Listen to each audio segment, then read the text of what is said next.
Tonight we have Paul Tourville from NewsUndies. Paul, I have a few questions for you. All right. Were you religious? And if you were, how did you come to your non-belief? Wow. All right. Well, I was raised in a loosely Catholic household. I was the baby of 3 kids. So by the time I came along, my parents were already kind of burned out on raising children, and like going through all the expected stuff. So my brother and my sister had both been they had both been confirmed and all this kind of stuff. But by the time I came along, the vigor with which apparently my brother and sister were trained in the ways of the Jesus and everything kind of deflated. And so, we went to church pretty regularly, but, it was me and my mom or, and not my dad. And so that sort of raised a little question in my head. It's like, well, why isn't Dad going? And then I started like asking all the wrong questions in catechism and all this kind of thing, the standard, if God is all powerful, can he make a rock so heavy that he himself can't lift it? Yeah. I love that question. They can never answer that one. Yeah. It's a standard thing. And eventually I got to First Communion and there was a death in the family. A baby died of, sudden infant death syndrome. And I was 10 at that point, and I was already starting to question a lot of this stuff, and by that time I was like, this is completely retarded. This is dumb. How could, a merciful, loving God do this? Right. And I think I basically checked out around that time. I mean, at the age of 8, I was kind of like done with it, but at 10 I was like, I'm really done. And then I came out to my mother when I was 14, and she was stunned. She was totally aghast. I mean, I hadn't been to Sunday school, and I never went to confirmation or anything like that. But when I came out and said I don't think there's a God, she's like, well, fine, then we just won't do Christmas anymore. You won't get any Christmas presents. Oh my God. And my first thought is, okay, I'm 14 years old. Christmas presents for me now amount to socks and the occasional bathrobe. All right. That's a threat. I got socks up the ass here. I don't need any more. Yeah. I'm 2 years away from earning my own socks. So, yeah, that was an interesting little turn of events, but wow. There was no actual retribution or anything like that. Oh, that's good at least. Yeah. My next question here is and I ask this of everybody, how did you come up with the name NewsUndies for your channel? I mean, it's a great hook. I'm just wondering, where did you come up with the name for it? Well, you've heard of a news brief. Oh, okay. So now I got it together. Undies is just a more general term. You could have an info thong. For a short story, you could have maybe a union suit for a long story. I don't know. It was one of these things where it was like nobody else was doing it as far as I could tell. So I was like, all right, I'll go with that. Well, it's great. I mean, I would have never thought of that. I was just like, it's just a play on words, actually. Yeah, so that's cool. All it is. And the unfortunate thing about it, though, is every time if I do a Google search on NewsUndies, it'll say, "Did you mean new undies?" And like all the search results are, underwear and lingerie and stuff. And it's like, no, that's not what I meant. And I'm sure everybody else, when they Google it, is coming across the same thing. And it's like, I hate you, Google. Stop being helpful. Yeah. Put quotes around it. That helps. Yeah. What inspired you to become a YouTuber? I mean, to get onto YouTube and do the news like the way you do it. I mean, and it's brilliant. I mean, you actually prepare.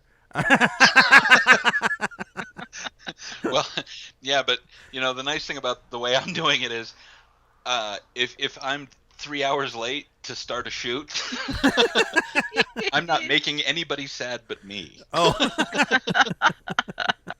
And believe me, it happens 3 hours late. What got me started? Well, my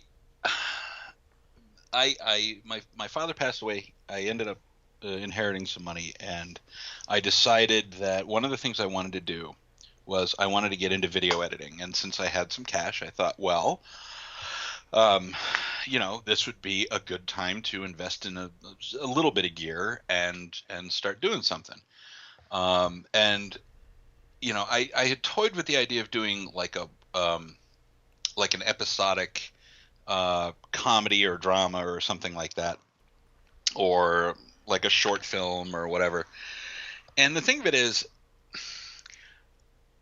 the difficulty that I was coming up with was having a set of or a range of material that I could do an iterative production thing, right? To keep coming back and improving the technique and not worrying so much about the content. And because, writing a good, compelling story is a hard thing to do. And so to be in a situation where it's like, okay, well, I've made this short film, set it aside. Now I go back into writing to write, a half-hour film, and I can't do any production now for 6 months while I'm writing the stupid script, and then I've got to get people involved and all this kind of crap. So I wanted to come up with something that I could do just me. Okay. That would be iterative. That is, I could keep going back to the well and keep working on improving my production techniques, because I mean, I assume you've seen the credits at the end of the show. Oh, yes. There's the lighting, there's the prompter, there's the graphics, there's all these kinds of things, and it's like I don't know if you've looked at like the early 2009 shows. Oh, wow. But they're really stripped down, really rudimentary, and I'm reading off of paper, and I wasn't working at the time. I had taken some time off from work. And I was spending 40 hours a week putting together a 10-minute show. Wow. Trying to find the stories that were suitable, rewriting my own take on those stories, doing 3 drafts of a script, printing everything out, doing the proofing, doing the punch up, all this kind of stuff, then going down to the studio and shooting it. That took a couple hours, and then, to go into editing and manually typing in the freaking what do you call them, the titles in the bottom and all that kind of stuff, the lower thirds and everything. It was just a nightmare. And so I started developing software to facilitate writing the scripts and developing the graphics and all this other kind of stuff. And it's become a much more streamlined process. I'm putting together a 20-minute show in under 8 hours. Around 20 hours a week. So I've doubled the length of the show and cut the production time in half. Nice. Okay, that's cool. My next question here is, do you watch other YouTube channels at all? I mean, is there a YouTube channel out there that you like really well, other than, Packard Pokes At? Yeah, well, I dig Packard Pokes At. I love Crash Course. Are you guys familiar with Crash Course? Oh, no. I'm not, actually. Dude, you got to get into Crash Course. Okay. John Green and his brother Hank Green, the Vlog Brothers. I don't know if you know those guys. That sounds familiar. No, not for me. Okay. John Green is also an author. He wrote The Fault. He wrote the novel The Fault in Our Stars, which was recently a major motion picture. Oh, yes. Okay.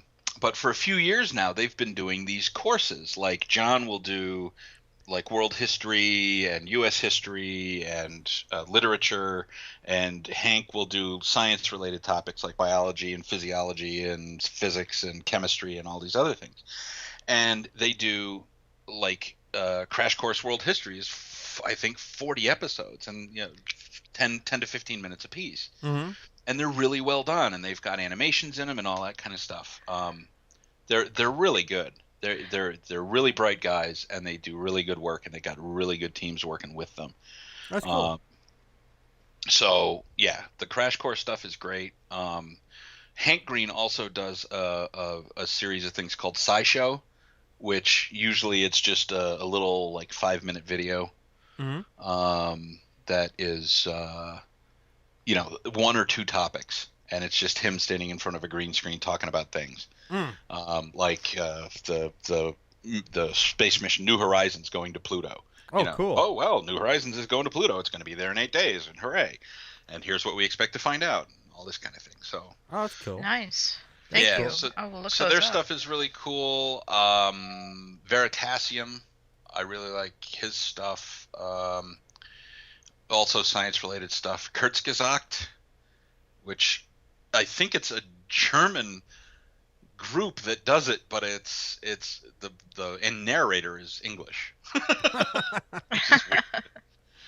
I have some other follow-up questions here. Sure. Yeah. How do you go about producing your videos? How do you edit them and make them? All right. Well, let's see. It starts with story tips. So on the NewsUndies website, there's a page, story tips, and it's just a forum. You put your name and you put a tip in there. So I go mining on the web for weird news stories, and I just drop them in there. Those get written to a file on my web server. And then usually, so shoot days Thursday typically. So by Monday, I'm starting to get into pulling stories together, pulling source material together for the upcoming episode. So if other people submit story tips, that's great. They'll get a mention in the end of the show. And I actually want to start doing a thing where either, story tip of the month will either get like a mug or a T-shirt or something like that. Oh, that's kind of cool. Yeah, but I haven't gotten to that point yet. Yeah. But so I pulled the story tips together, and then I've got this web application that I wrote that I mentioned it before that facilitates me writing the stories. And I can, I take a 1 hour lunch break from work. So I'll go to like Burger King, I'll borrow their Wi-Fi and I'll be working on stories during lunch, cause it's like, I gotta milk every hour I can to get this stuff done. Oh, we take at least a good couple of hours a week just to put a show together. Sometimes a couple hours just to put a half-hour show together. I mean, that's crazy. But you have the benefit of doing this live. Wait! We're live? Holy shit! No. Yeah, I know, it's crazy. I didn't even fix my hair. Is my makeup just right? Is my makeup right? So. So it's typety type, and then and as part of the writing process, I'm writing the headlines. I'm writing what I call the crawl text. It's not actually crawl text, but if you look on the screen when I'm doing the show, there's a monitor behind me, and on that monitor there's the story type, which is like these headlines, and then under that there's a headline, and then under that there's 2 blocks of text. And so as I'm developing the stories, I'll also develop that information and the tags that are going to end up in the YouTube video. So I'm typety typing, I'm doing all that stuff. And then finally, when I'm satisfied with it, I hit pack, and it develops a zip file that I can download. And that's got the slides for the prompter, the graphics for behind me, and a couple of different versions of the script formatted in different ways because I do different things with them. That's cool. You said hit pack. I remember getting hit. I mean, sometimes I get bruises randomly, but I didn't know where they were coming from. My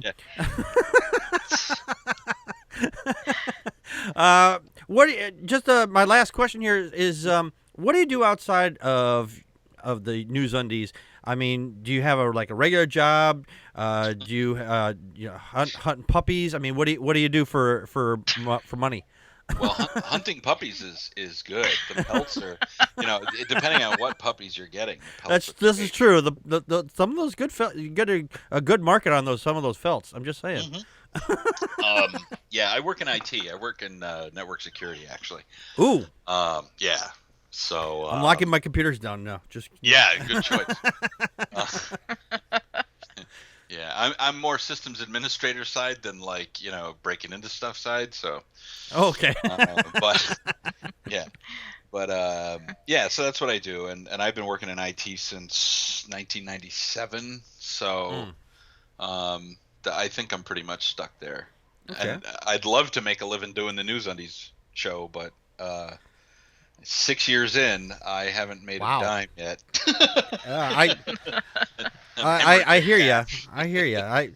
We could talk about some stuff I just figured out just recently myself after doing this for 4 years. At the end of the after we get off air, Sure. Maybe we could help you try to figure that out. Anyway, Connie, did you have any thoughts for Paul?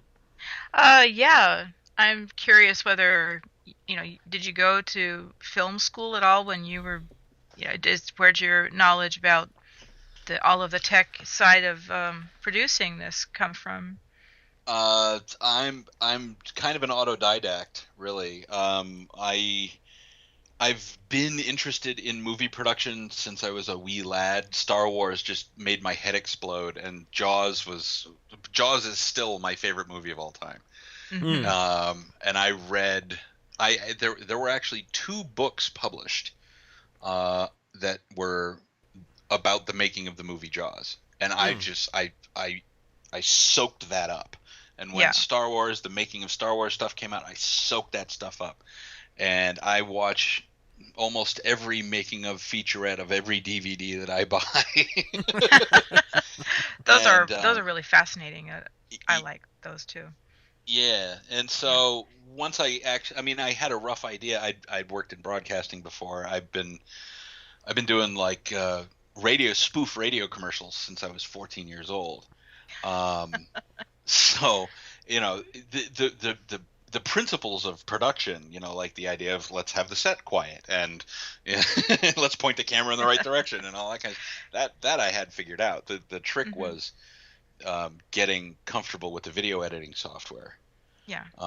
Which I use, believe it or not, I use iMovie. Oh yeah, that's what I use too for my editing as well. Yeah, I mean, I tried using Final Cut, and I was like, the workflow on this is way too complicated for what I'm doing. Yeah. Way too complicated. So I myself I use both, but I use iMovie more than I use Final Cut. Final Cut is powerful, but you really got to know what you're doing, otherwise it's just like what the hell is this and what the hell is that? Yeah. Yeah. Do you have in mind maybe to do a bigger future project at some point? Obviously this is something that fuels every week, and that's the beauty. That's the beauty of the news, is that you do have new material. You're not having to totally invent everything, but you are repackaging it and putting your spin on it. But you were saying you were thinking about making some short movies. Are you still planning on doing that sometime in the future, or? Yeah, I mean, like for instance, I've got a couple of spoof commercials in development, but the thing that's hard for me about that, like, and Packard, I mentioned this when we were talking a couple of days ago, is I have a little bit of difficulty trusting other people to be where I need them on time. I've tried to launch a couple of projects, and there was a spoof commercial I wanted to do for a product called I Can't Believe It's Not Polyunsaturated Safflower Oil. And I was in this sketch comedy group, and I was trying to get the people that were in the sketch comedy group with me. They knew what I was capable of writing. In fact, we had done the exact script for this commercial on stage. They knew the material. And I had gotten in touch with a diner, and they were going to let me come in after they closed and do some shooting and all this kind of stuff. And we had worked out what day it was going to be. And I get in touch with the people that had said they were interested in being involved. And you know what? I've got a thing. Oh no! Yeah. And it's like one person saying, "Hey, I've got a thing," the whole thing goes down the toilet. Everything falls apart. Oh. Yeah. And it's like, you always hear about somebody starts a band and then the lead singer shows up drunk, or the lead guitarist's ego melts everything down, and it's like I don't have any patience for that stuff. Yeah. I can understand that. I can understand. And that's why I work with puppets. You like to pull those strings, man. I put my hand up the pig's backside, and he does exactly what I want him to do. But you take him out to dinner later. So it's all good. I do. Chocolates on Valentine's Day. Speaking You of actually that, answered my. I'm sorry. You actually answered my next question too. Did you do stand up? And you said you were part of a comedy, improv kind of a group, I guess. So that's interesting to know too. I've actually only done stand up once, and I was terrified, and the room was terrible. that's right. Blame the room. Oh no, No, I'm this kidding. was bad. This was like a little club, and there was a couple in the back who were talking so loud that that the people near them couldn't hear the PA over them. Damn, that's fucking loud. Were they having could sex? hear them. I could have carried on a conversation with them from the stage. Damn. Wow. Wow. And I was like, yeah, this is no good. I did have a couple follow-up questions that Sure. you said. You kind of mentioned that you have pig and sheep, which do this banter back and forth, like the opposing viewpoints, and then you have Moose Weintraub. I mean, how did you come to the creation of these characters? All right. Well, sheep. If you follow the show, you probably pick up on the fact that sheep's a conservative Christian. Yeah. So the puppets themselves, you familiar with IKEA? Yes. Yes. Okay. So around 2009, 2010, for a couple of Christmases there, IKEA had hand puppets. Oh, really? Yes, in like the kids, the like nursery section of the store, they had all these different hand puppets. They had pigs, and they had sheeps, and they had moose, and they had sharks, and cows, and horses, and chickens. And I was like, this is a gold mine. and they're like $5 a piece. I'm just stuffing them into the crook of my arm. And yeah, so I ended up getting 5 pigs and 5 sheeps and 5 mooses and 2 each of the chickens and the fish and the horses and the cows.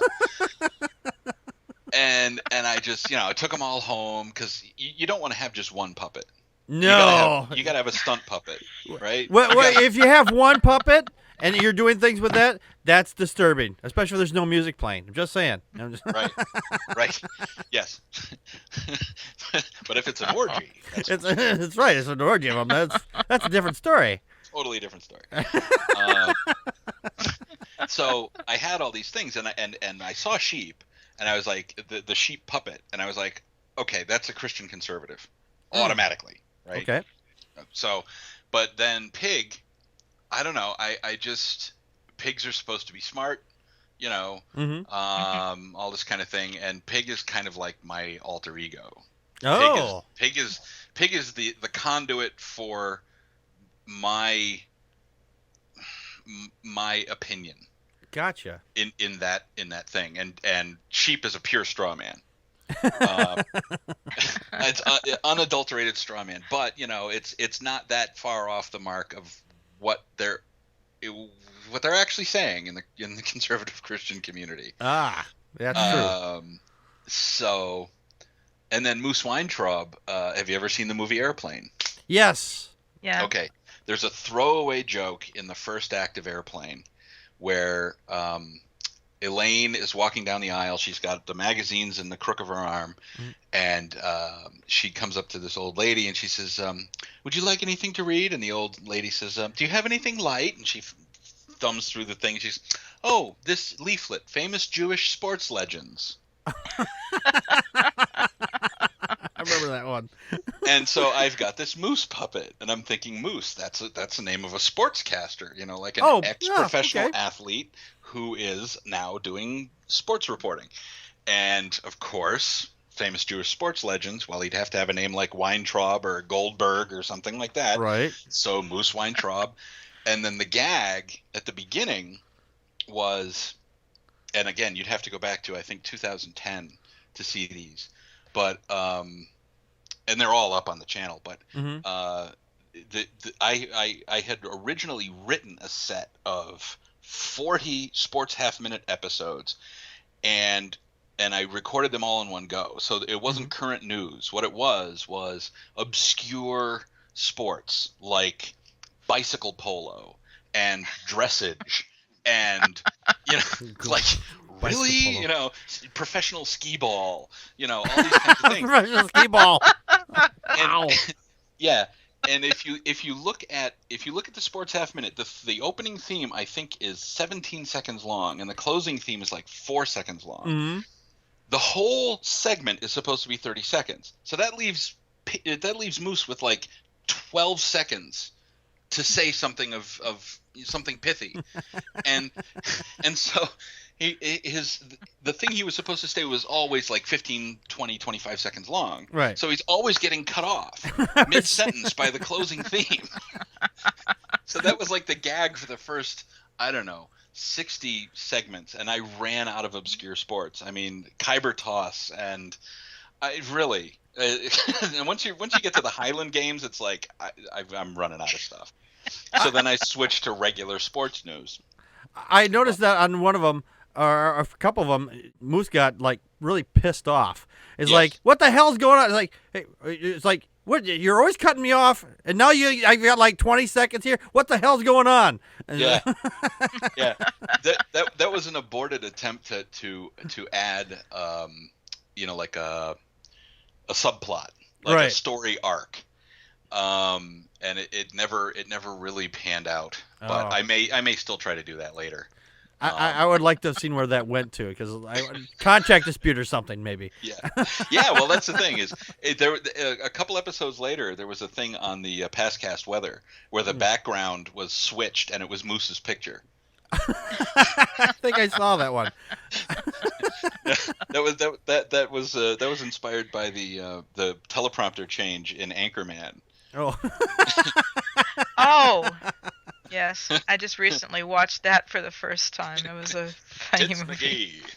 So someone in the chat room here said your past cast weather is actually more accurate than the regular weather. Just saying. Do you know what the source of the past cast weather is? No, that's a good question. What is the source of that? It's the Old Farmer's Almanac. Oh, okay.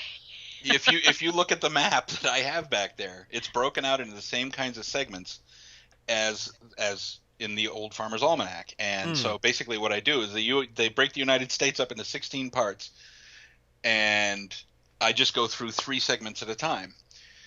And so whatever the week is, whatever the sections of the country are, I just pull them out of the thing and make a couple of little notes, and then extemporaneously read the notes and burble. That's it. There you go. Over here it was hot. Over there it was cold. And in you, I don't fucking care. Yeah, and things are going to start getting weirder as the year goes on. So I am looking forward. I'm looking forward to that. I'm looking forward to and the sun is about to come down and melt us or some bullshit. Oh gosh. Thought it was just crazy Christians trying to break the United States into a bunch of sections. Well, they are too. I say we give them Texas and happy. Oh yes, please. We had a couple of questions from the chat room here. Tourville wanted to know: are the clocks in your videos a joke? No, the clocks are not. The clocks. If you notice, the clocks are all set to the same time, but there's the little white strips underneath. All the gag there was supposed to be, and it still is, but I haven't updated them in the last couple of weeks. But the gag there is, if you look at on the old newscasts in the 70s or whatever, they'd have a clock for each time zone. Yeah. And a city name under it. So and it was horizontally across the top of the wall on the set. My clocks are arranged vertically, and all the cities are in the same time zone. And they're all set to the same time. That's a nice gag. Like, and nobody has caught it yet. They will now. Well, yeah, now that I let the cat out of the bag. Sure. Well, somebody was questioning on it, so probably cluing in on that one. Let's see here. Paul Marshall. Someone asked another one here. It's a dressage. Oh, it's from Dawkins Dog. Dressage sports for the effeminate horses.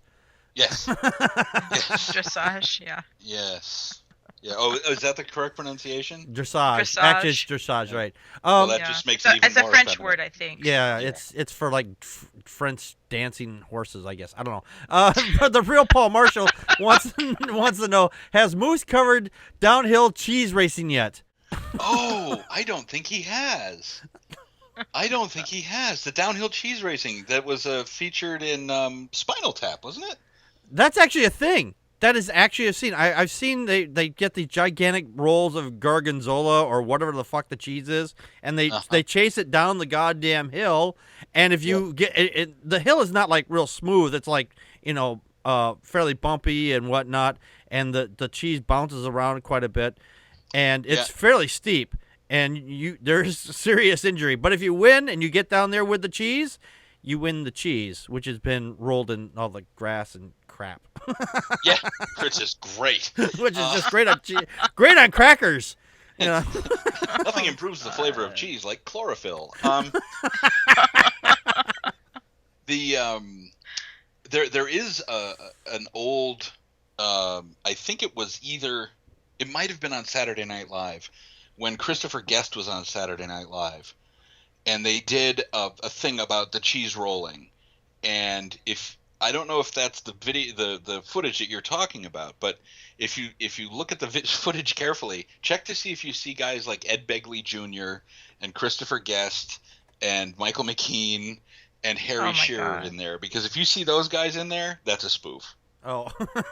Yeah. Oh, wow. We had another one here from Dawkins Dog. He says, have you covered bog snorkeling? That's a real thing in the UK. No. No. You know what, though? That might be a good thing. If people want to send in suggestions for wacky sports and do a little return to the roots for Moose, I could get on board with that. There you go. I just want to mention here, if you have a question that you would like to ask him personally, you can call in at uberconference.com/Packard Pokes At or call 857-216-3200. Use PIN number 35368. Connie, did you have any other questions while we're waiting for another question from the chat room?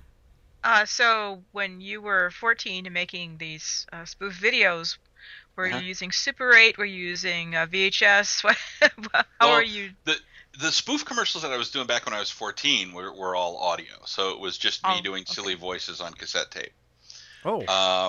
By the time I was 18, 19, I had graduated to having a multi-track recorder. So I had a cassette multi-track, and I could, have conversations with myself. Yeah. So, I did one which was the Americans in Distress card. It was a guy and a lady in a car driving, and they were lost, and they were arguing with each other, and then an announcer comes in, and so I did all three voices, and it's been chaos since then.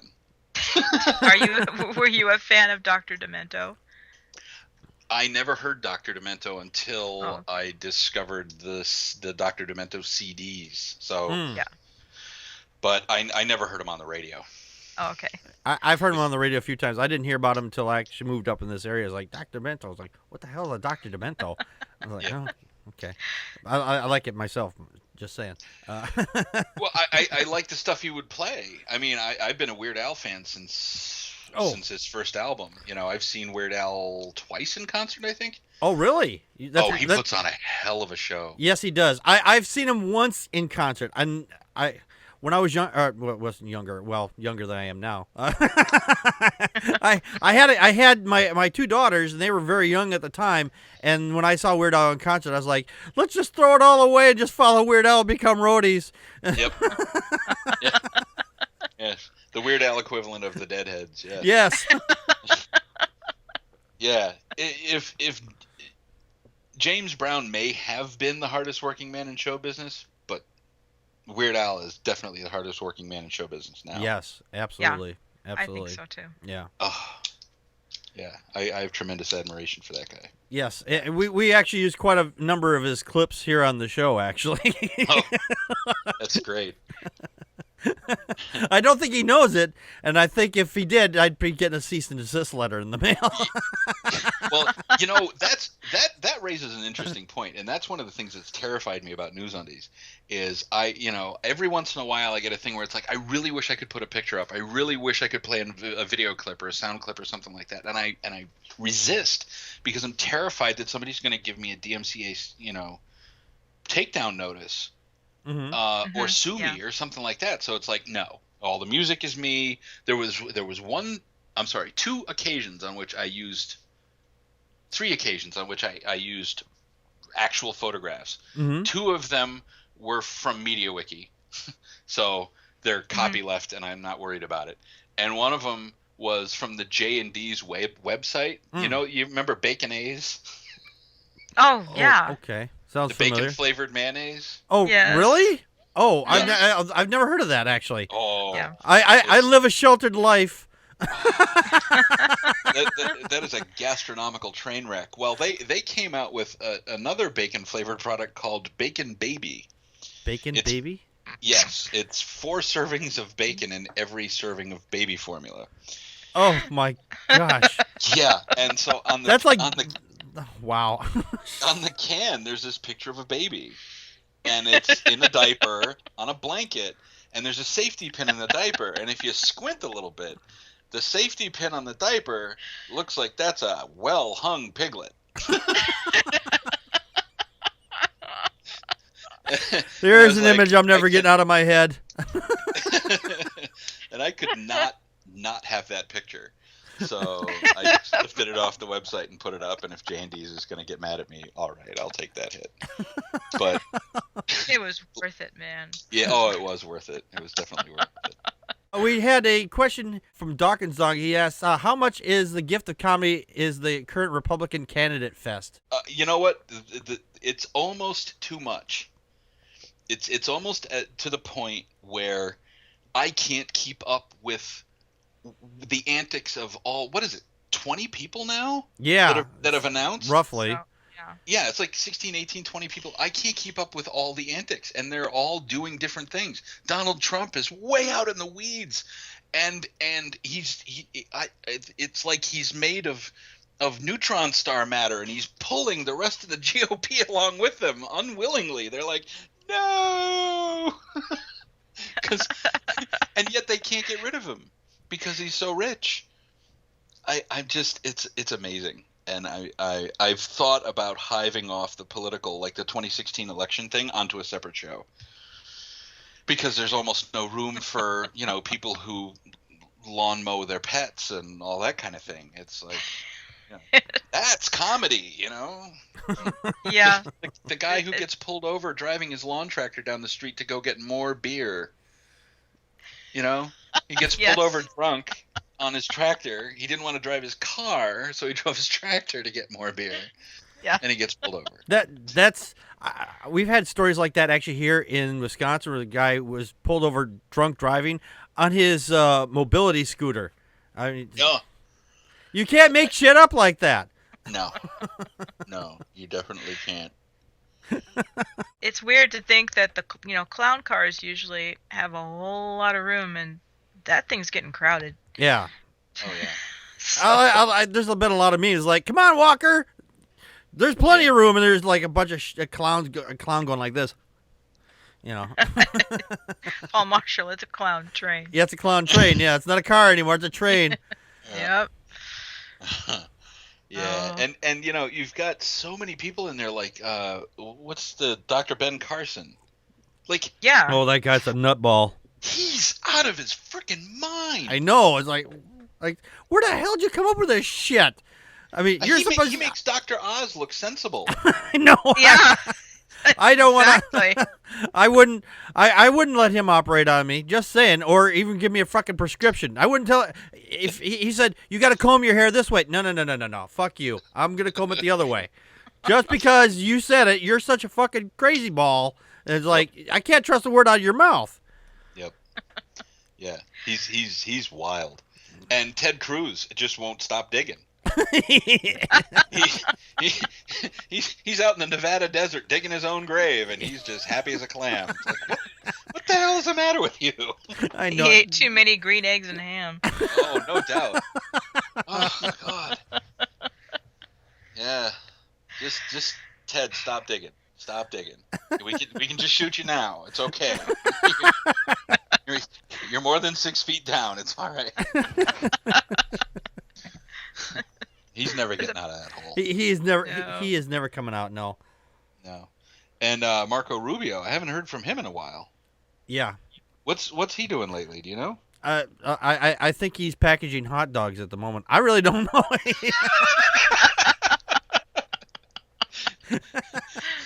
I got all confused because back when I lived out in California, there was this fish taco franchise called Rubio's, and it was I can't remember the guy's first name, but it wasn't Marco. It was like Bob Rubio or something like that, and I kept getting confused between Marco Rubio and Bob Rubio from Rubio's Fish Tacos. Like, no, it's a different guy.